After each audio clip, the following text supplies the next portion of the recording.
কোনো সমাধান हुआ नहीं और बेसी दिए सब निजर निजर राजनीतिक अपना उल्लू सीधा करने के लिए बहुत कथा कब किंतु আজি আমি জানো যে বিটিসিত কি হৈছে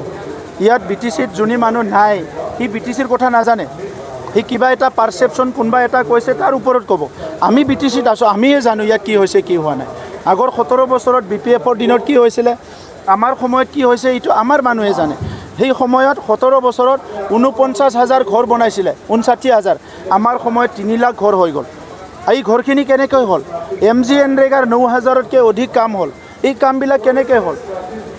40টা সমষ্টিত 52খন অডিটৰিয়াম নিৰ্মাণ কৰা হল আজি সব কথাৰ এনসাৰ আমাৰ হাতত আছে গতিকে UPPL দলে নিজৰ নীতি আদৰ্শৰ আধাৰত আৰু UPPL দলৰ নেতাসকলে এটা দূৰদৰ্শী চিন্তা লৈ পেলাই আমি ৰাজনীতিত আহিছোঁ চৰকাৰ বনাইছোঁ আৰু 5 বছৰত দেখুৱাই দিছোঁ যে পলিটিক্যাল উইল থাকিলে ৰাজনীতিক সদিচ্ছা থাকিলে নেতৃত্বৰ যদি দূৰদৰ্শিতা থাকে বহুত কাম কৰিব পাৰে।